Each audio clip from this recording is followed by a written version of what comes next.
Well, we are rocking on with integration. And so let's do some e's in here.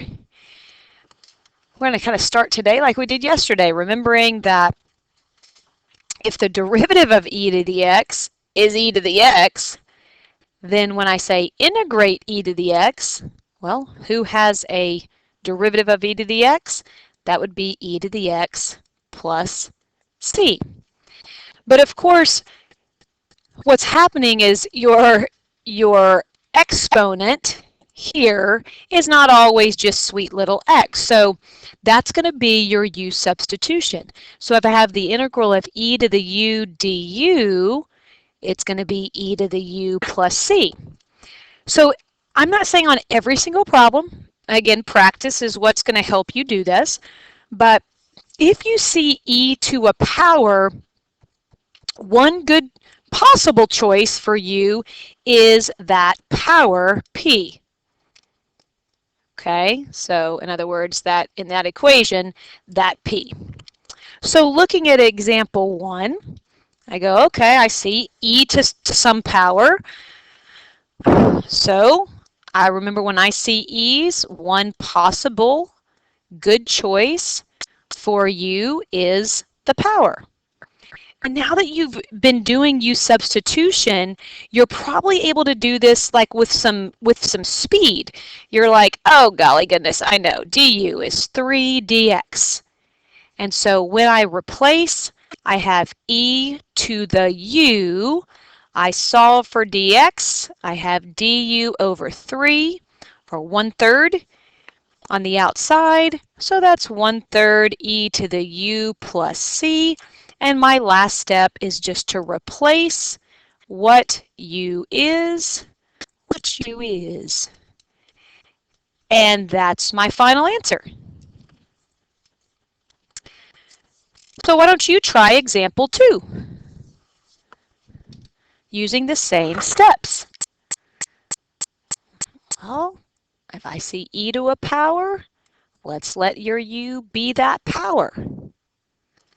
So du is going to be negative 3x squared dx.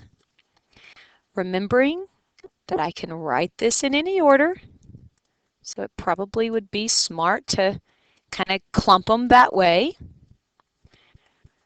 So I have e to the u, once again, x squared dx. You look for that in your du. That's x squared dx, so that's du over negative 3. And a lot of times as you get into the practice, you're like, okay, I can just kind of do the integration and substitute in the same step. So I would have 1/3 e to the negative x cubed plus c, and that's going to be my final answer. And if you can do that, that's fine. If you need a step in between there, then by all means, put that step in.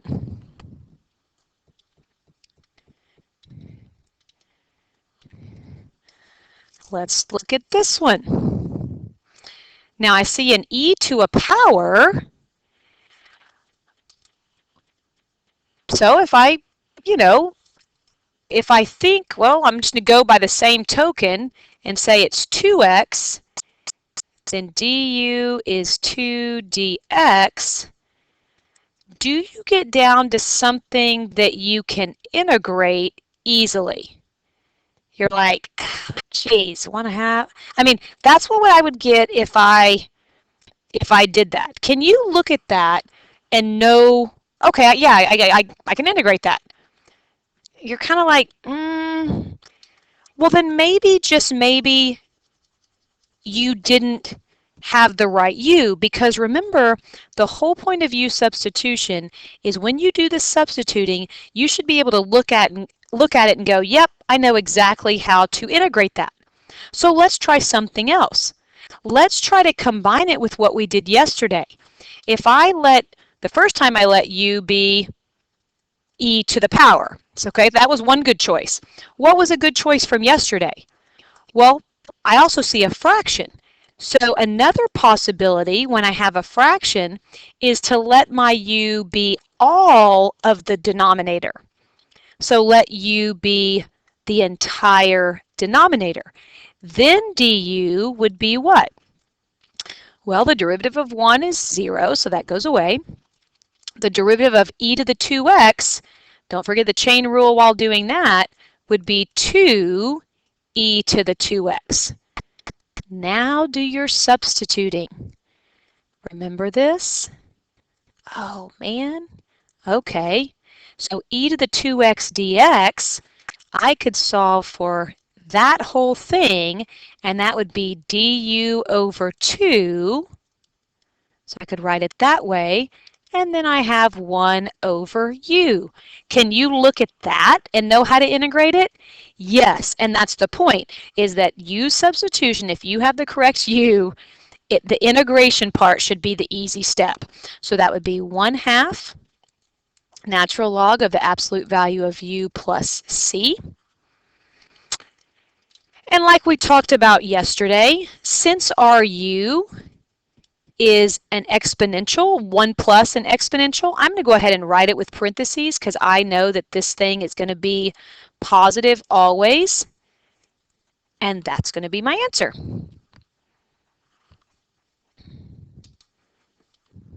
All right, what about example 4? Oh boy, I see trigs. I see e's. So what do I do? Do I do sine of 4x? Do I do cosine? Do I do e? What am I doing? Well, what drives me is I see e to a power. So I'm gonna think possibly that my u needs to be that. So that du, okay, the derivative of cosine is negative sine. But remember, you've got to remember the chain rule, friends. You've got to remember that negative 4 as well, dx.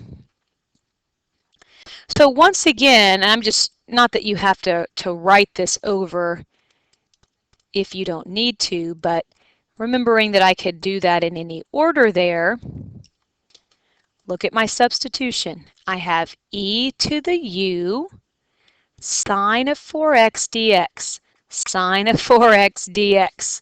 That's du over negative 4.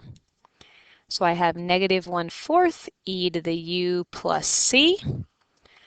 So my final answer, negative 1/4 e to the cosine of 4x plus c. There you go. So it seems intimidating. I mean, I know it really does. But if you just you just have to start somewhere. People go, I don't know how to start these problems. Just pick something for you. Start going. If you get down to something that's more complicated, then you didn't pick the right u, start over and pick something else. And if you pick it right the first time, well, then you're good to go. And the more practice you do, the more easily it's done, and you pick the correct u from the get-go. All right, so now I have some definite integration. So I think, okay, I can do that. What should I do? Well, I'll let my u be x squared. So dx is 2x dx. That would be du, not dx, silly goose. So what do I have? Let me write this one this way. E to the x squared, x dx. Remember, the 0 to 2, you have your options. Yesterday, I changed my bounds. This way, I'll keep it all in terms of x. But I have to remember, when I write the integral with u's, and I integrate e to the u, x dx is du over 2.